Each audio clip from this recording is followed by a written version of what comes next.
आज मैं भगवान बुद्ध के जीवन की एक ऐसी घटना आपको बताने जा रहा हूँ, जो आपको एक बहुत बड़ी सीख देगी। ये उस समय की घटना है जब वो युवा थे।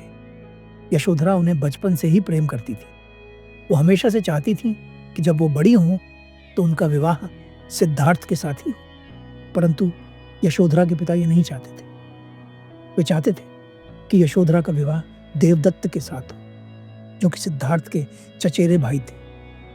यशोधरा के विवाह के लिए एक स्वयंवर आयोजित किया गया और जो उस स्वयंवर में जीतेगा वही यशोधरा से विवाह करेगा। जब भी यशोधरा अपने राज्य से सिद्धार्थ के राज्य में जाती तो वे ज्यादातर समय सिद्धार्थ के साथ ही व्यतीत करती। इतने में ही सिद्धार्थ को एक व्यक्ति की आवाज आती है, जो अपनी बैलगादी के बैलों को जोर जोर से मार रहा होता है। सिद्धार्थ उस व्यक्ति के पास दौड़े दौड़े जाते हैं और कहते हैं, आप इन बैलों को क्यों मार रहे हैं? वो व्यक्ति कहता है, युवराज, मेरी बैलगाड़ी का पहिया इस गड्ढे में फंस गया है, इसलिए मैं इसे इस गड्ढे से निकालना चाह रहा हूं। सिद्धार्थ कहते हैं, इन्हें मारने से कुछ नहीं होगा, हम सबको मिलकर जोर लगाना पड़ेगा, तभी यह पहिया बाहर निकलेगा।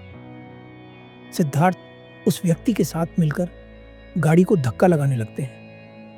इतने में कुछ ब्राह्मण सिद्धार्थ को देख लेते हैं और पास आकर कहते हैं, युवराज, आप ये क्या कर रहे हैं? सिद्धार्थ कहते हैं, मदद कर रहा हूं। ब्राह्मण कहते हैं, ये पाप है, ये बैलगाड़ी एक शूद्र की है और आप उसे छूने का अपराध कर रहे हैं। वे उस व्यक्ति को भी फटकारते हुए कहते हैं, अरे शूद्र, तुम्हें इतनी भी समझ नहीं कि युवराज को छूना मना है, अभी दंडवत होकर क्षमा मांगो। वो व्यक्ति दंडवत होकर क्षमा मांगने लगता है। सिद्धार्थ उसे रोकते हैं और कहते हैं, रुको भाई, तुम क्यों क्षमा मांग रहे हो? तुम्हारा क्या अपराध है? ब्राह्मण कहते हैं, इसलिए क्षमा मांगनी होगी। सिद्धार्थ कहते हैं, यदि यह ईश्वर का अपराधी है तो इसे सजा भी ईश्वर ही देंगे। तुम होते कौन हो इसे सजा देने वाले? ब्राह्मण कहते हैं, हम ईश्वर के प्रतिनिधि हैं। सिद्धार्थ कहते हैं, शास्त्रों में लिखा है, हम मनु की संतान हैं। क्या कभी किसी ने ब्रह्मा से पूछा है कि उनका वर्ण क्या है? क्या कभी किसी ने विष्णु से पूछा है कि उनका गोत्र क्या है? फिर इस व्यक्ति के साथ भेदभाव क्यों? यदि ईश्वर भेदभाव नहीं करता तो तुम क्यों? सूरज सभी पर समान रूप से चमकता है, बारिश सभी पर समान रूप से होती है, धरती सभी के लिए फल फूल उगाती है। क्या तुम उन्हें सूखने से रोक सकते हो? यदि तुम कहते हो कि तुम ईश्वर के प्रतिनिधि हो, तो क्या तुम इस गाड़ी के पहिए को बिना हाथ लगाए इस गड्ढे से बाहर निकाल सकते हो? ब्राह्मण चुप रहते हैं, उनके पास कोई उत्तर नहीं होता। सिद्धार्थ कहते हैं, यदि तुम ये नहीं कर सकते तो तुम भी उतने ही शूद्र हो जितना कि यह व्यक्ति, और अगर तुम अपने आप को ब्राह्मण कहते हो तो यह व्यक्ति भी उतना ही ब्राह्मण है जितना कि तुम।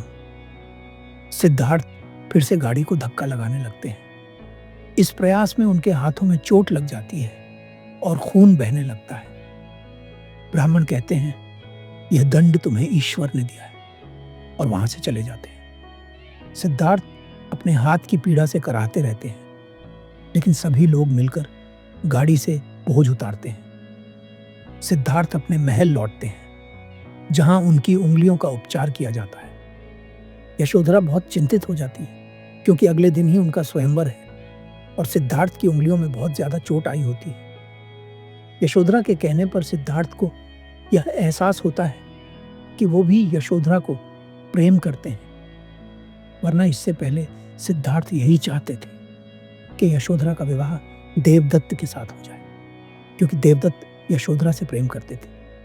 लेकिन जब यशोधरा सिद्धार्थ से कहती है, सिद्धार्थ, मैं देवदत्त से नहीं तुमसे प्रेम करती हूँ और मैं तुमसे ही विवाह करना चाहती हूँ, तब सिद्धार्थ सोचते हैं, मैं अपने भाई की खुशी के लिए यशोधरा को दुखी नहीं देख सकता। सिद्धार्थ जानते हैं कि देवदत्त का स्वभाव कैसा है, वो स्त्रियों के साथ किस तरह का व्यवहार करते हैं, और सिद्धार्थ कभी नहीं चाहते थे कि यशोधरा को वैसा व्यवहार सहना पड़े। इसलिए सिद्धार्थ तय करते हैं कि वो स्वयंवर में भाग लेंगे। स्वयंवर को देखने के लिए दूर दूर से लोग आते हैं। सिद्धार्थ थोड़े चिंतित रहते हैं, क्योंकि उनके हाथ पूरी तरह से काम नहीं कर पा रहे थे और उनमें बहुत दर्द था।